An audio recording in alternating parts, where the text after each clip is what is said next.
saying on behalf of Russian interest in Ukraine. Now you put this puzzle together, it's hard not to connect the dots onto what happened at the convention, and that brings it onto Donald Trump's doorstep. All right, Chuck Todd, thanks very much. Here's the president with Prime Minister Turnbull. A rough history in the first week of the Trump administration. A little testy exchange between these two, but they have buried the hatchet.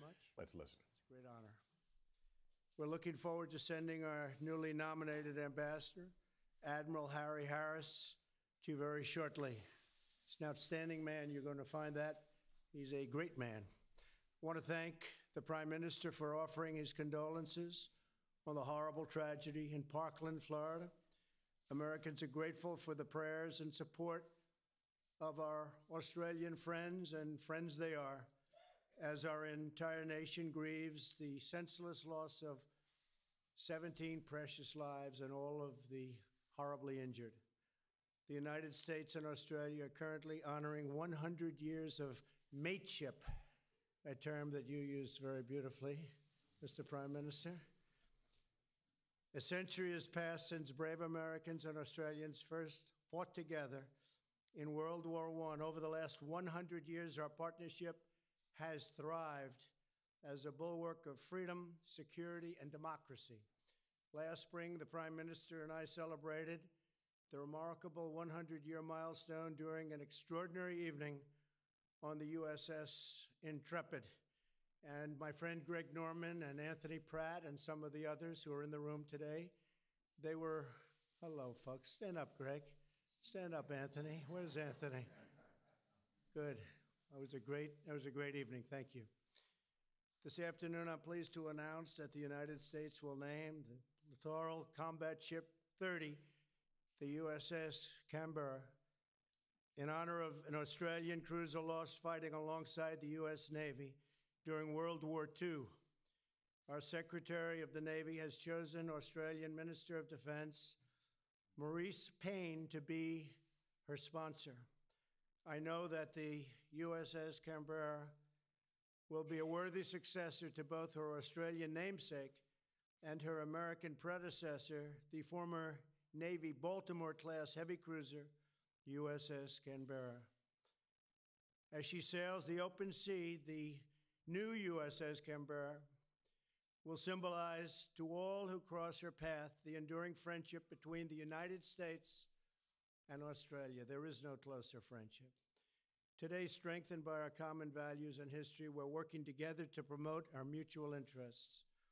I want to thank the Prime Minister for serving as a strong voice for peace and stability across the entire Indo-Pacific region.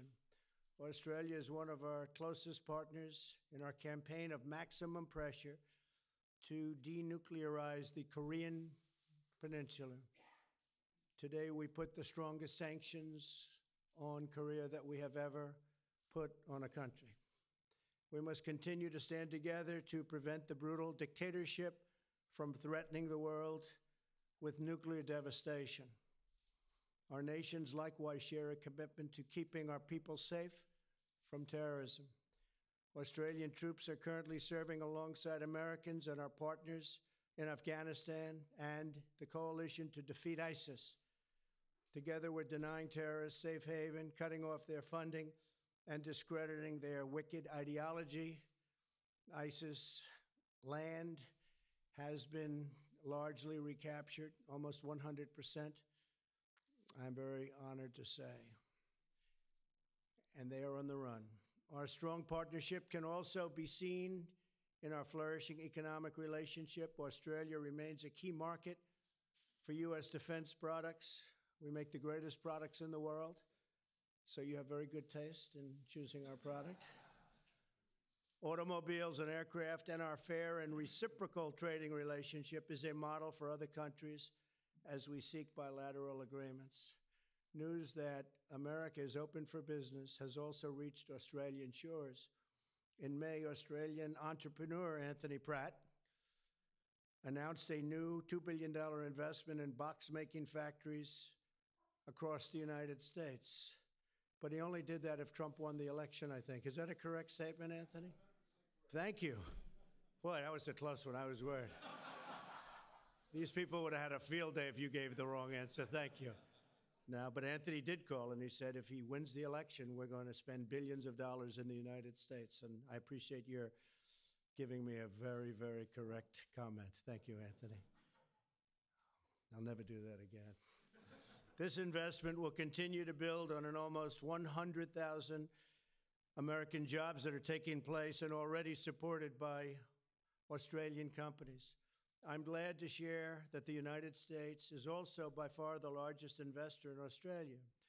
In the room today are dozens of American and Australian business leaders and great athlete and business leader, by the way, Greg, who are working together to identify further opportunities for bilateral investment and cooperation.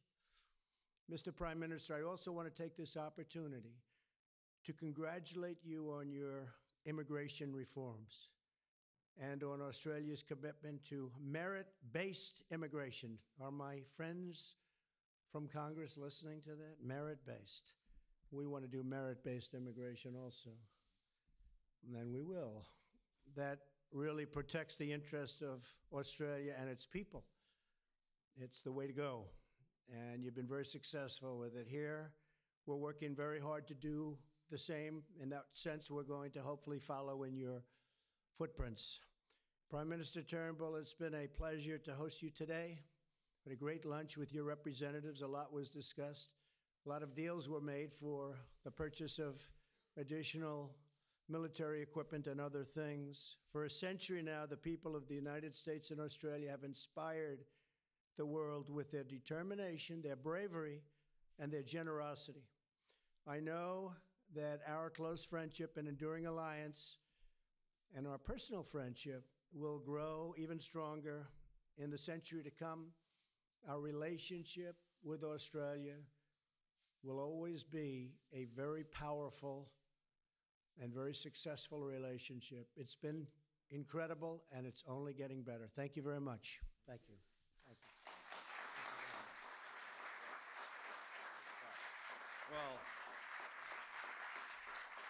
Well, Mr. President, thank you so much. Lucy and I want to thank you and First Lady Melania Trump for your very warm welcome, your generous hospitality and friendship. Our meeting today was a great opportunity to strengthen and deepen our engagement with the United States. You are our most important strategic and economic partner, and to lay the groundwork for a new phase of intensified cooperation, the next 100 years of mateship.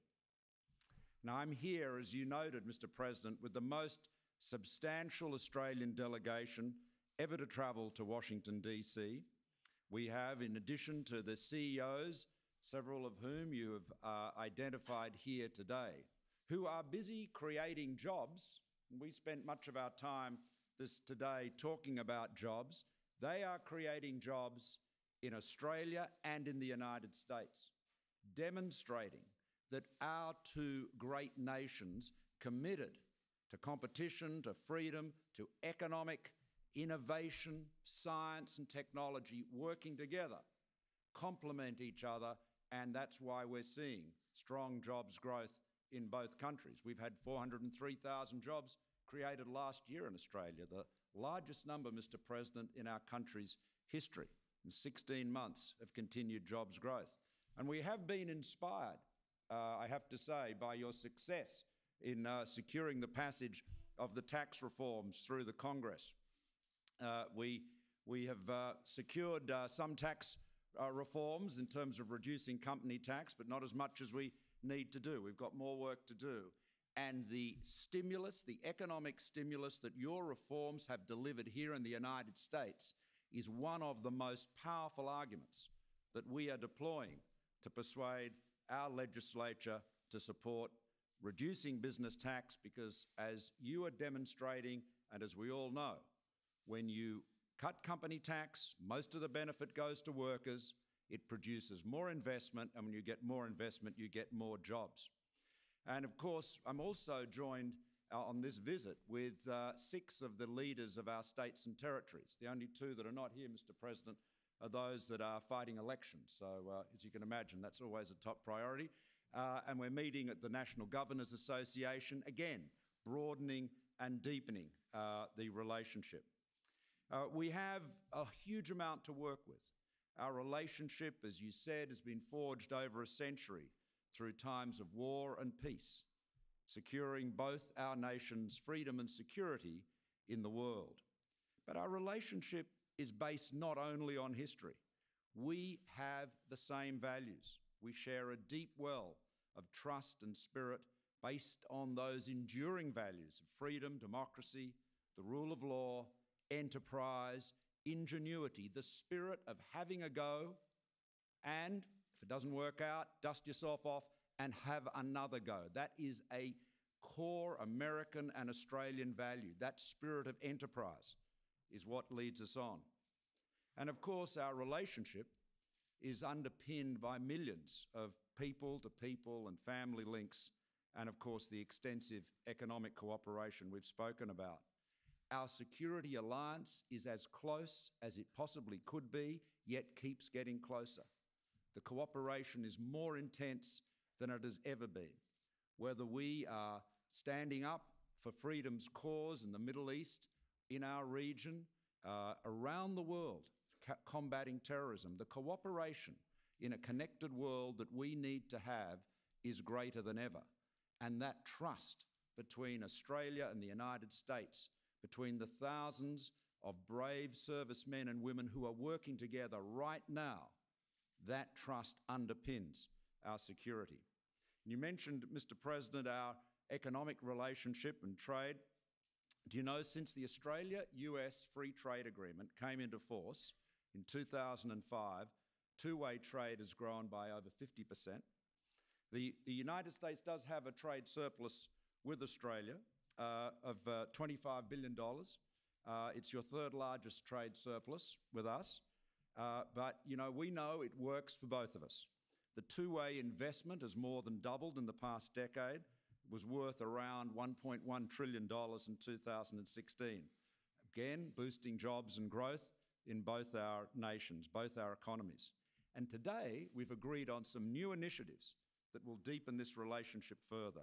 We're seeking to expand transparent and competitive global energy markets, cooperating on high-quality infrastructure investment in the United States and in the region. We've spent a lot of time talking about infrastructure, including urban infrastructure, a subject, Mr. President, of course, you have a lifetime of experience in, and the leadership you're showing on infrastructure in the United States is being admired around the world, and Australian companies and Australian experience is there to help, as you know, and is already operating here. A number of our infrastructure players are very active in the US. We're obviously working to intensify our cooperation on digital trade. Bob Lighthizer and Wilbur Ross from your side, Steve Chobo, my trade minister who's here with them today, have made terrific progress in that regard. Now, we turn to security. Yesterday, Lucy and I were with General Dunford at the Arlington National Cemetery. And we honoured America's war dead. We honoured an Australian airman who had died in combat in New Guinea in the Second World War, who was buried there at Arlington also.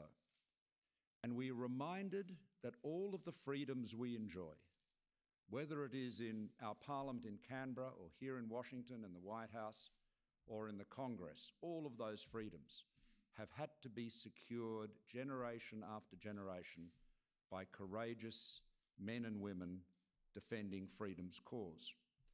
Our freedoms have depended on them. And Americans know, as Australians know, that each of us have no better ally. We are mates, 100 years of mateship. We're working together, as you said, to address the greatest threat to our region right now, North Korea's illegal nuclear weapons program. And I want to welcome and, of course, support, Mr. President, the new sanctions that have been announced today. And we continue to do precisely the same with our own autonomous sanctions and, of course, enforcing the UN Security Council mandated sanctions. We're working to combat terrorism around the world, helping the Iraqis and the Afghans build up the resilience to hold their countries secure in the face of terrorists. And of course, we both recognise that the prosperity of our region, and indeed the world, has been underpinned and in fact built on a foundation of a rules-based order which has been secured by the leadership of the United States ever since the Second World War. That leadership has been critical. And the commitment you showed, Mr. President, when you came out to the region, to the East Asia Summit, to APEC last year, that commitment was so important. It spoke volumes for America's continued commitment to our region, to our part of the world, to the Indo-Pacific. So vital.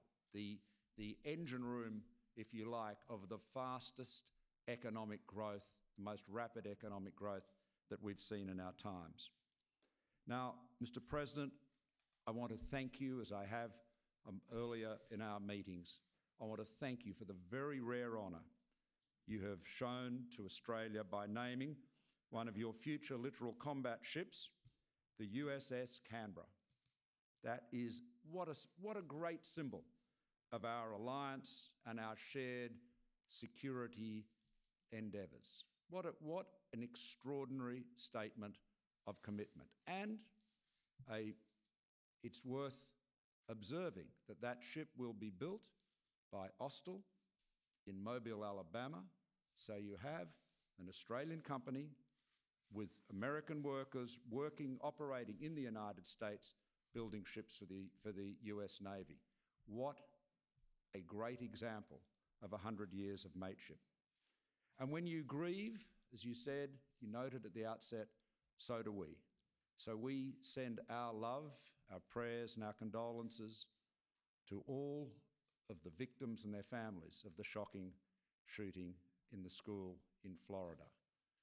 We are mates, we stand by each other, and when we are hurt as well. So, Mr. President, thank you for your warm welcome. 100 years of mateship. We celebrate 100 years ago on July 4. General John Monash led American and Australian troops into battle in the First World War for the first time. And we've been side by side ever since. 100 years of mateship celebrated and 100 more years to look forward to, closer than ever. Thank you very much.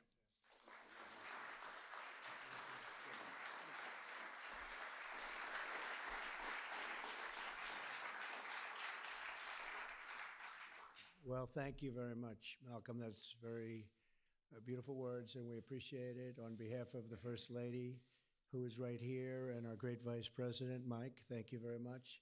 It's an honor to have you. And we'll answer a couple of questions. Is that okay? Yeah. How about Trey from One America News? Trey, where are you? Hi. Good, Trey. Go ahead.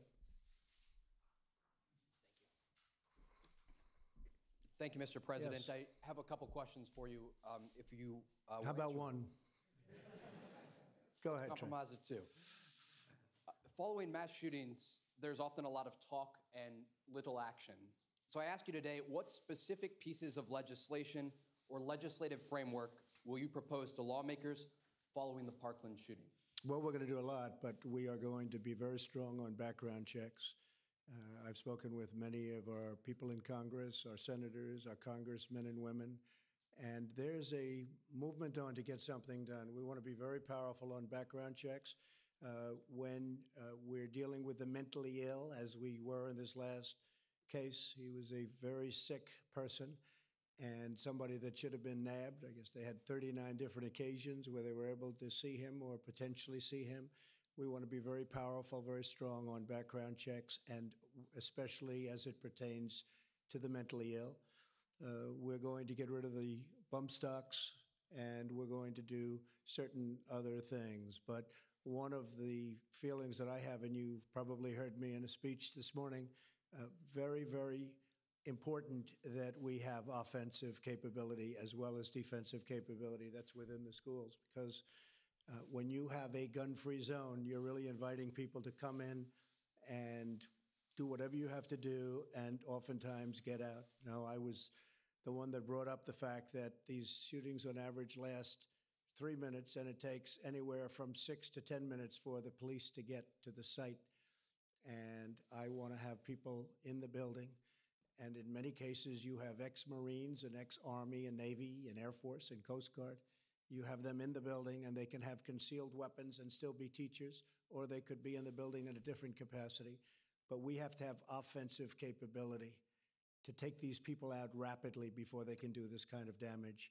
But we'll be putting in strong language having to do with the background checks, and that'll take place very quickly. I spoke with Paul Ryan this morning, with Mitch McConnell, and people are looking to really energize. I know that this has been going on for a long time, many, many years. And you've had people in my position, and they would mention things, but not a lot of things got done, obviously. We take it very seriously. We want to put an end to it. And if, by the way, the bad guy thinks that somebody's in this room with a weapon that's going to be pointed at him with live bullets, he's not even going into the school. It's the one way you're going to solve it. You're not going to solve it with gun-free spaces, because they'll get in there and they're going to be the only one with a gun. So we need offensive capability, and we're going to be doing something about it. We're dealing with Congress right now. Thank you. If I can follow up, Mr. President, amid talks of arming teachers and mental health, what specific commitments to American students can you make that these policies will make them safer? Well, I think it's going to make it safer. And, you know, the problem that's been happening over the last 20 years is people have talked. You said it. It's all talk. It's no action. And we're going to take action. I think it's going to make it safer. I think the fact that you have some capability within a school, they're not going to go into that school. They're not going to do it. You can look at what's happened with airplanes, where we put marshals on planes with guns, where pilots in many cases have guns. Nothing's happened for a long period of time, when it used to it was getting to a point of being routine.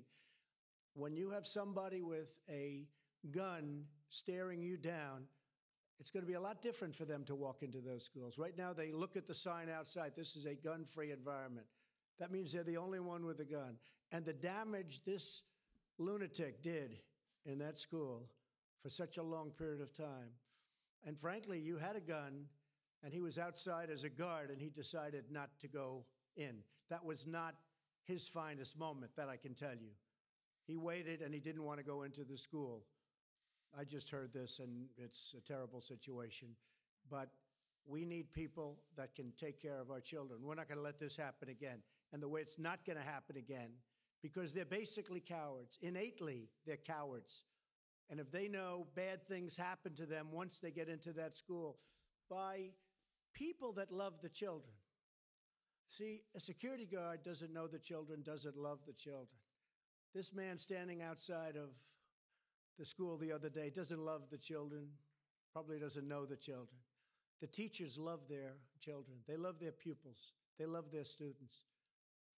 They're doing it also from love. Now, they have to be very adept. I'm not talking about every teacher. I'm talking about a small percentage. But people that have great ability with weaponry, with guns, those are the only people I'm talking about. But they'll protect the student. For the Prime Minister? Certainly. Thank you, Mr. Prime Minister, for joining us today here in Washington. Australia is known for helping the Syrian people and Syrian refugees. So I ask you today, as the world watches, what steps can Australia take with the help of President Trump and the United States to ensure that civilians are protected in eastern Ghouta?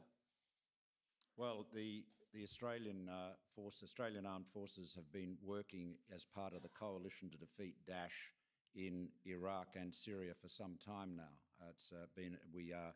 Our principal concentration or focus of our efforts now is in Iraq, as opposed to Syria, where we are training both their elite special forces unit, their counter-terrorism service, and their regular army and armed police.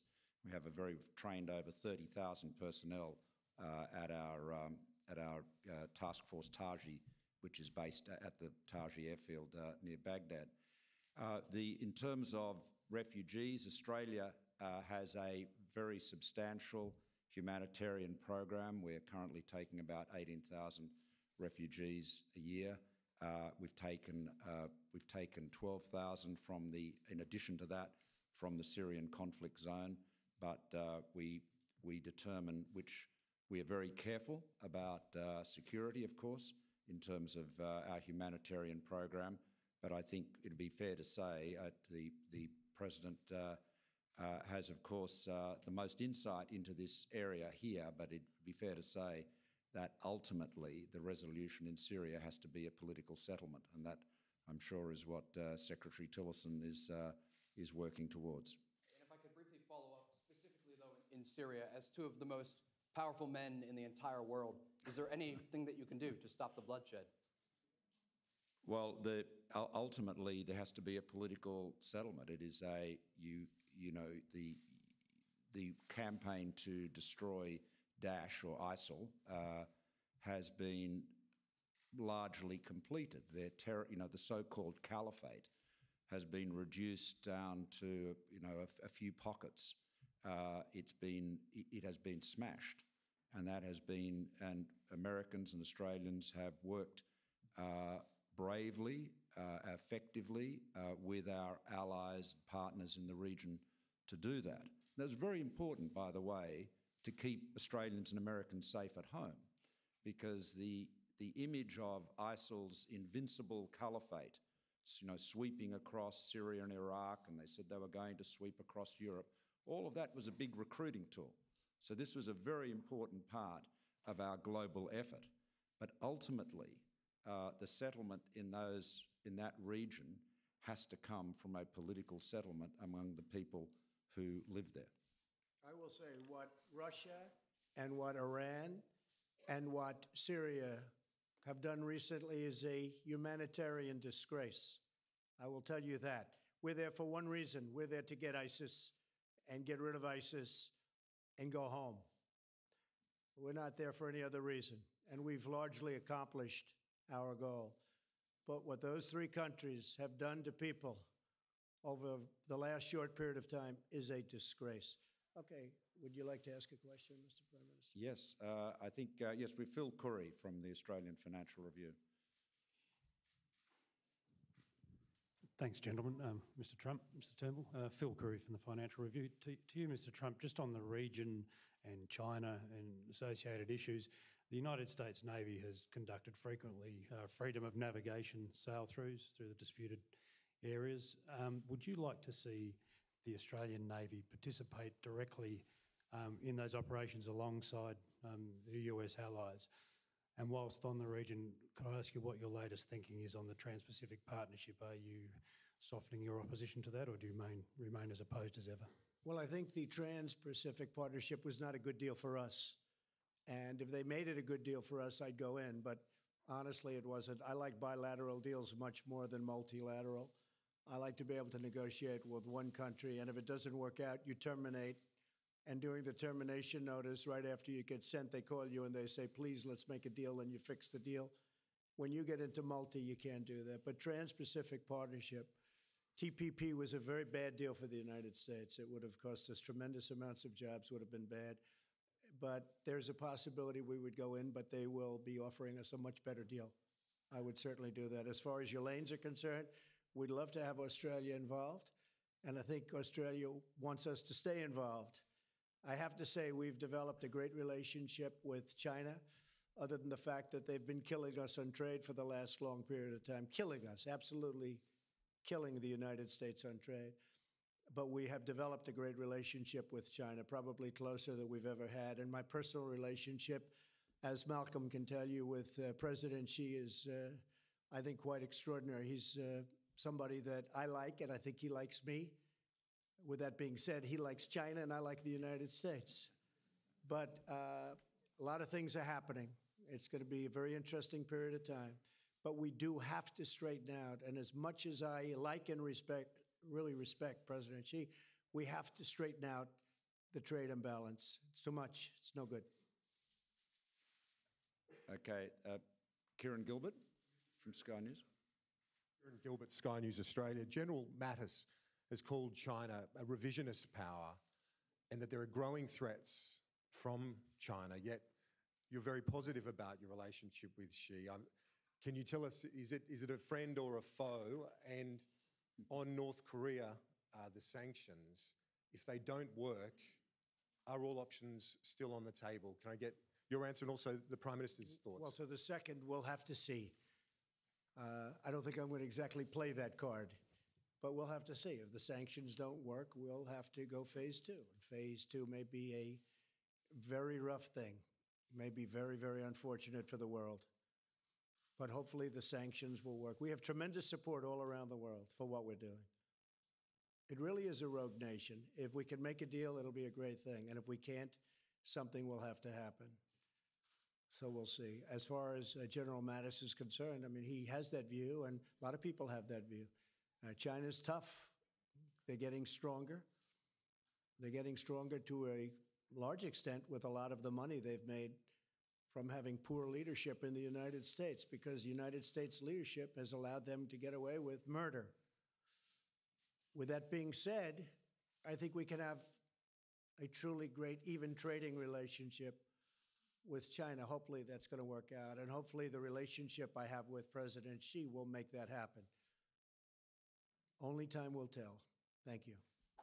Well, I can confirm that President Trump and President Xi see eye to eye in every respect, and they have it's very clear at the meetings I've been at, which we've attended in the region, the East Asia Summit, and so forth, APEC, the respect that they have with each other, and I think it's the single most important relationship between China and the United States. It's clearly very respectful, very frank, very clear-eyed. For our own part, we see China's rise as being overwhelmingly a positive for the region and for the world. The critical thing, of course, is the rule of law is maintained.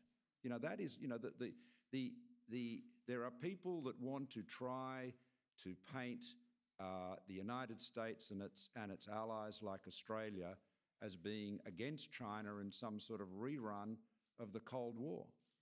You know, that is not appropriate. It's not accurate. What we need to ensure is that the rules of the road, the rule of law, the rules-based system, where, you know, big countries can't push around little countries, where, to quote Lee Kuan Yew all those years ago, where you don't have a world where the big fish eat the little fish and the little fish eat the shrimps, where you have that rule of law that protects everybody. That is what has enabled the great growth in our region. That's what's enabled hundreds of millions of people in our region, and including in China, to be lifted out of poverty. So maintaining that rules-based order is what we are committed to, and we all have a vested interest in doing so. And I just want to say again to the President that his presence, his own personal presence in our region at the end of last year was sent such a powerful message.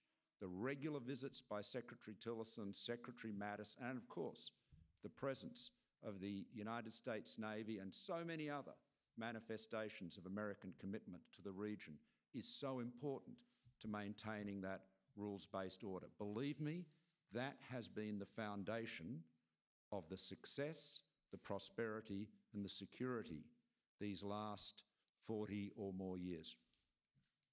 I don't think we've ever had a better relationship with China than we do right now.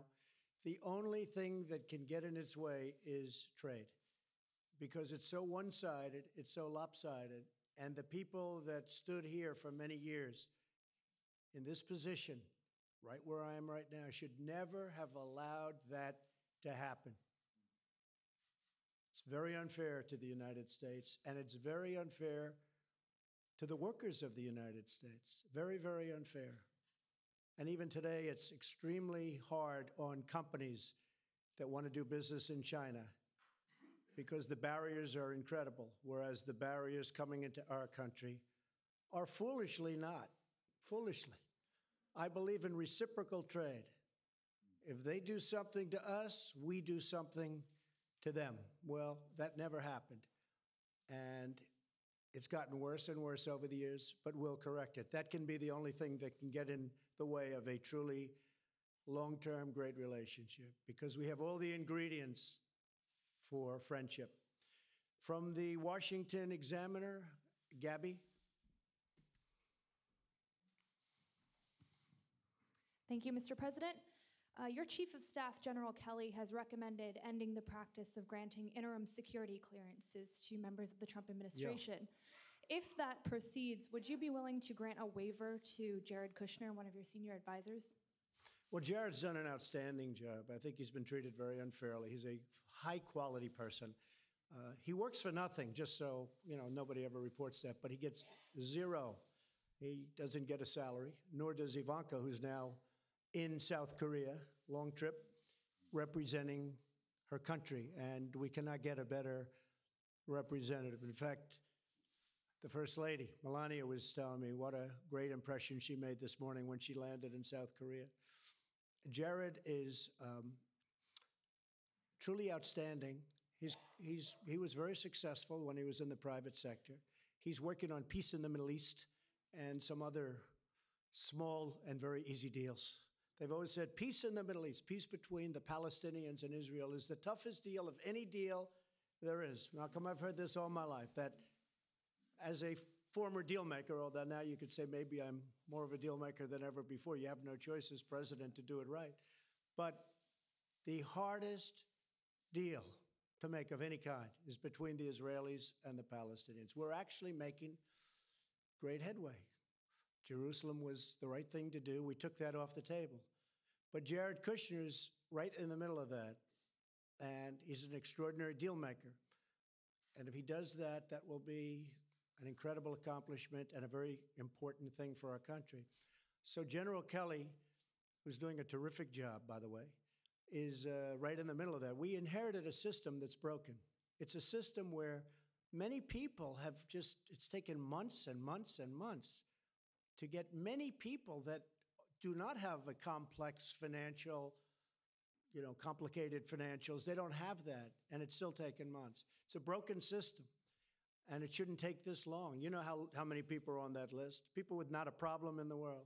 So that'll be up to General Kelly. General Kelly respects Jared a lot, and General Kelly will make that call. I won't make that call. I will let the general, who's right here, make that call. But Jared's doing some very important things for our country. He gets paid zero. Ivanka, by the way, gets paid zero. She gave up a very good and very strong, solid, big business in order to come to Washington because she wanted to help families and she wanted to help women. She said, Dad, I want to go to Washington. I want to help women. And I said, Washington's a mean place. She said, I don't care. I want to help women. I want to help families. And she was very much involved, as you know, in the child tax credit. And now she's working very much on family leave, things that I don't think would have been in the agreement if it weren't for Ivanka. And some of our great senators, et cetera. But she was very much in the forefront of that. So I will let General Kelly make that decision. And he's going to do what's right for the country. And I have no doubt he'll make the right decision. Okay? Thank you very much. Prime Minister, your country conducted a buyback program of semi-automatic weapons back in the mid-90s and hasn't had a mass shooting ever since. Is this something that you've discussed with President Trump, and did you at all urge him to reconsider his current recommendations to combat mass shootings in the United States? Well, our history with gun control and regulation is obviously very different to the United States. And you're right, there was a mass shooting in Tasmania in 1996. And my predecessor, John Howard, who's very well known here in the United States, Prime Minister for nearly 12 years, John undertook some very big reforms. And basically, semi-automatic and let alone automatic weapons are essentially not available. Indeed, there are many classes of the range of firearms that are available to people that don't have a specific, professional need, like, people who are involved in pest control and so forth, are very, very limited. But it's a completely different context, historically, legally, and so forth. We are very satisfied with our laws. We maintain them. They're there, they're well known, you've referred to them, but we certainly don't presume to provide policy or political advice on that matter here. This is you have an amendment to your constitution which deals with gun ownership. You have a very, very different history, and I will focus on our own political arguments and debates, and wish you wise deliberation in your own. And I have to add to that, they're very different countries with very different sets of problems. But I think we're well on the way to solving that horrible problem that happens far too often in the United States. Thank you very much, everybody. We appreciate it. Thank you. Mr. Prime Minister, thank you very much. Thank you. That concludes the joint statement, joint news conference, if you will, by President Trump and Prime Minister